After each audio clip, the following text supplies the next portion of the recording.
Good morning everyone. Today we start Rasashastra. Important points regarding UPSC medical officer examination held on 20th December 2020. रसशास्त्र में मूल द्रव्य पारद को ही माना। रस शब्द पारद के लिए यूज हुआ है। पारद को शिव का वीर्य या शुक्र कहा गया है। पार्वती का शुक्र अभ्रक को और रज गंधक को। पारद का प्राण माक्षिक तथा नैवेद्य अभ्रक है। पारद में दोष मिलाया महादेव जी ने इंद्र के कहने पर। पारद के 5 भेद बताए: रस, रसेंद्र, सूत, पारद और मिश्रक। पारद की पूजा 5 बतलाई गई: पारद भक्षण, स्पर्श, दान, सर्वोपचार और ध्यान। पारद की गतियाँ 5: हंसक, झलक, मलक, धूमगति, जीवगति या अदृश्य। फेनाश्म का सर्वप्रथम वर्णन सुश्रुत संहिता में किया गया। पारद शब्द का उल्लेख चरक संहिता में कहीं नहीं आया है। चरक चिकित्सा 7, चरक चिकित्सा 23, चरक चिकित्सा 25 में रस या रसोत्तम शब्द का अर्थ पारद लिया गया है। सुश्रुत चिकित्सा 25 में मिश्रक चिकित्सा अध्याय में केवल एक स्थान पर पारद शब्द का उल्लेख किया गया, जो केवल बाह्य प्रयोग किया गया है। वाग्भट ने 2 स्थानों पर पारद शब्द का उल्लेख है, जिसका बाह्य एवं आभ्यंतर प्रयोग उल्लेख है। स्थालीपाक का सर्वप्रथम वर्णन सुश्रुत ने, भानुपाक का सर्वप्रथम वर्णन अष्टांग संग्रह तथा स्थालीपाक का भी वर्णन अष्टांग संग्रह ने। त्रिविध लोहपाक, भानुपाक, स्थालीपाक, पुटपाक का वर्णन रसेंद्र सार संग्रह ने।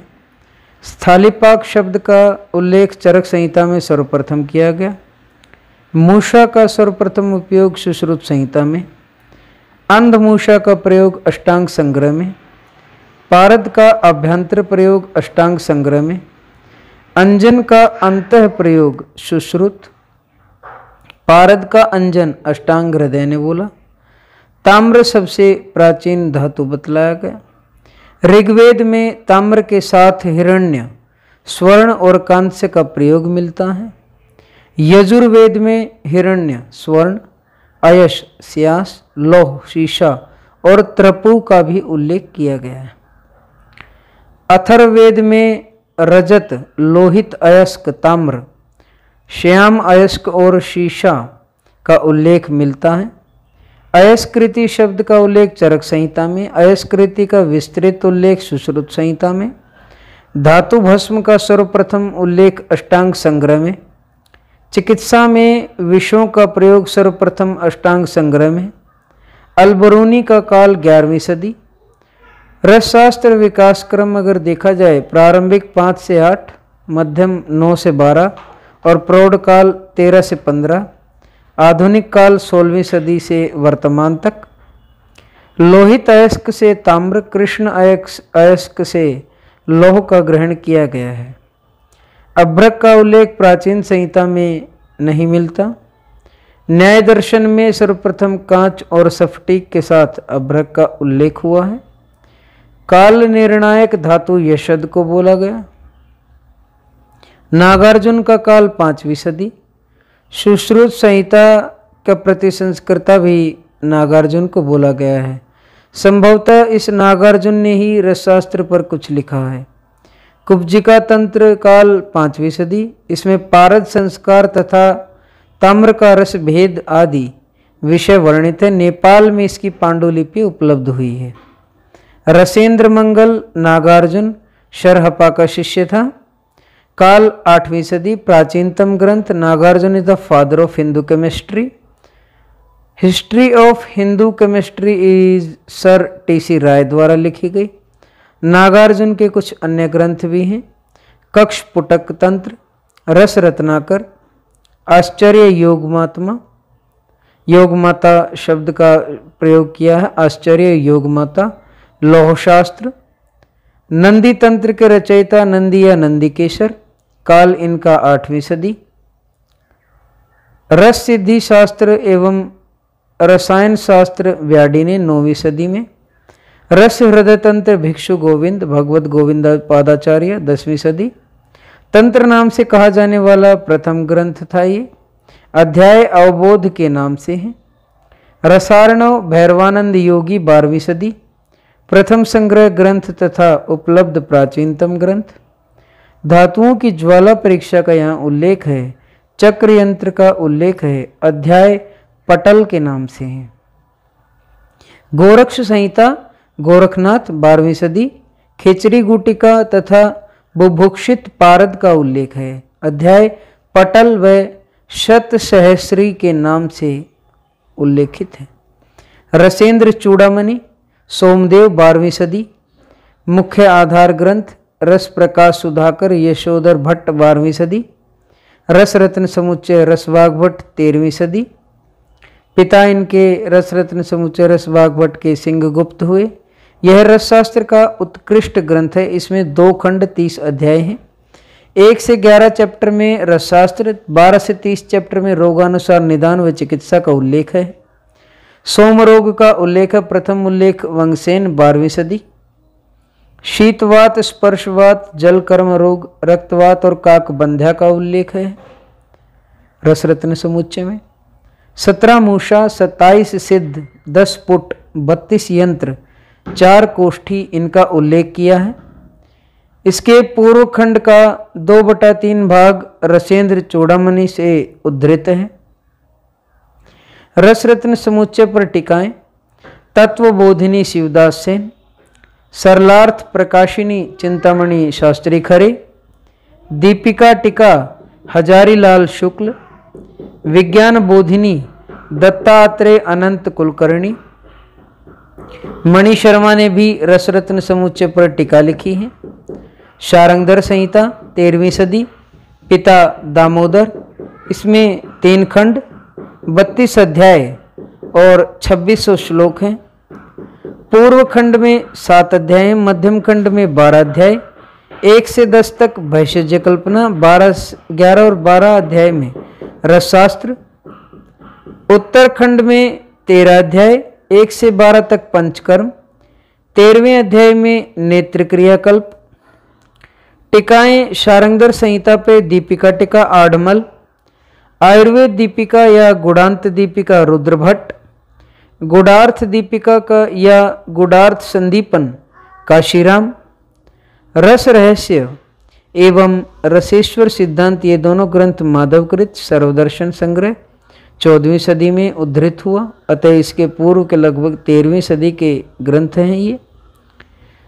रसराज लक्ष्मी विष्णुदेव 14वीं सदी, रससार गोविंदाचार्य 14वीं सदी, रसेश्वर दर्शन माधवाचार्य 14वीं सदी, सर्वदर्शन संग्रह माधव 14वीं सदी। पारद द्वारा मोक्ष प्राप्ति का वर्णन रसेश्वर दर्शन में किया गया। रस चिंतामणि अनंत देव सूरी 15वीं सदी, अध्याय का नाम सत्वक। रस रत्न प्रदीप रत्नपाल सुत रामराज 15वीं सदी, अध्याय का नाम 5 अधिकार। रस पद्धति आचार्य बिंदु 15वीं सदी, रस रत्नाकर 15वीं सदी, अध्याय का नाम 5 खंड। रस मंजरी शालीनाथ 15वीं सदी, रस संकेत कलिका नैगम कायस्थ चामुंड 15वीं सदी, अध्याय का नाम 5 उल्लास। रस नक्षत्र मालिका मंथन सिंह 15वीं सदी, लोह सर्वस आचार्य सुरेश्वर 15वीं सदी, धातु रत्न माला गुर्जरीय देवदत्त 16वीं सदी, रसेंद्र चिंतामणि डुंडुकनाथ 16वीं सदी, रसेंद्र सार संग्रह गोपाल कृष्ण भट्ट 16वीं सदी, रसेंद्र कल्प द्रुम रामकृष्ण 16वीं सदी, रस प्रदीप प्राणनाथ वैद्य 16वीं सदी। फिरंग और चोपचीनी का इन्होंने उल्लेख किया। रस कौमुदी ज्ञानचंद्र शर्मा 16वीं सदी, अध्याय का नाम 4 अधिकार। रस कामधेनु चूड़ामणि मिश्र 16वीं सदी, अध्याय का नाम 4 पाद। आयुर्वेद प्रकाश माधव उपाध्याय 17वीं सदी, योग तरंगिणी त्रिमल भट्ट 17वीं सदी, अध्याय का नाम 80 तरंगे। वृद्ध योग तरंगिणी त्रिमल भट्ट 17वीं सदी, अध्याय का नाम 148 तरंगे। योग रत्नाकर मयूरपाद भिक्षु भव्यदत्त नारायण शेखर और नयन शेखर 17वीं सदी, भैषज रत्नावली गोविंद दास सेन 18वीं सदी, रस तरंगिणी सदानंद शर्मा 20वीं सदी। अध्याय का नाम 24 तरंगें, 20 यंत्रों का उल्लेख किया गया है। भारतीय रसशास्त्र वामन गणेश देसाई 20वीं सदी, रसमित्र त्र्यंबकनाथ शर्मा 20वीं सदी, पारद विज्ञानीय वासुदेव मूलशंकर द्विवेदी 20वीं सदी, आयुर्वेद सार संग्रह वैद्यनाथ के द्वारा राम नारायण शर्मा 20वीं सदी, आयुर्वेदीय खनिज विज्ञान कविराज प्रताप सिंह 20वीं सदी, बृहत रसराज सुंदर पंडित दत्ताराम चौबे 20वीं सदी, रसायन सार श्याम सुंदराचार्य वैश्य 20वीं सदी, पारद संहिता निरंजन गुप्त 20वीं सदी, रस योग सागर पंडित हरि प्रपन्न शर्मा 20वीं सदी, रस जल निधि भूदेव मुखर्जी 20वीं सदी। अध्याय का नाम 5 खंड। सिद्ध भैषज मणिमाला कृष्ण राम भट्ट 20वीं सदी। अध्याय का नाम गुच्छ। भस्म विज्ञान हरि शरणानंद 20वीं सदी। अध्याय का नाम 2 खंड। रसामृत सिद्ध योग संग्रह द्रव्य गुण विज्ञान यादव जी त्रिकम जी आचार्य। अभिनव रसशास्त्र सोमदेव सारस्वत 20वीं सदी।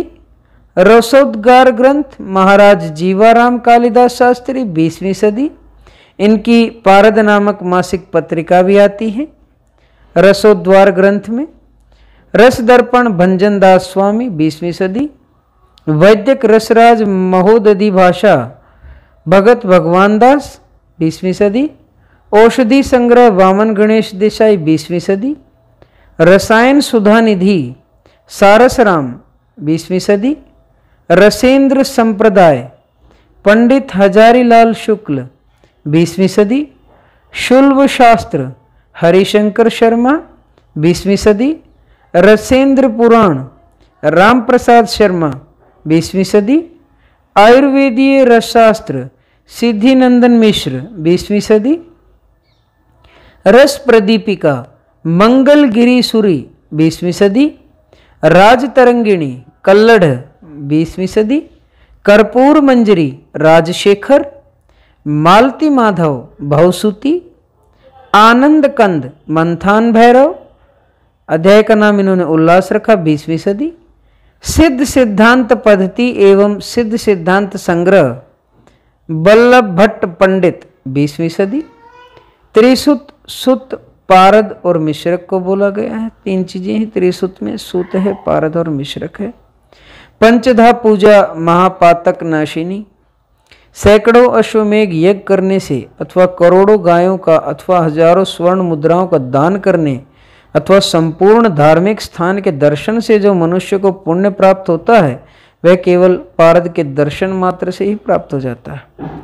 पारद का भक्षण करने से पूर्व जन्मकृत पापों के कारण मनुष्य में उत्पन्न होने वाले रोग समुदाय नष्ट हो जाया करते हैं। यदि पारद शुद्ध और गंधक की पिष्टि से शिवलिंग का पूजन लेपन किया जाए तो पूर्व जन्मकृत पापों का सद्य नाश हो जाया करता है। पारद में एक त्रुटि माता अभ्रक का जारण करने से सत्यक्रतु फल 100 यज्ञों का फल प्राप्त होता है।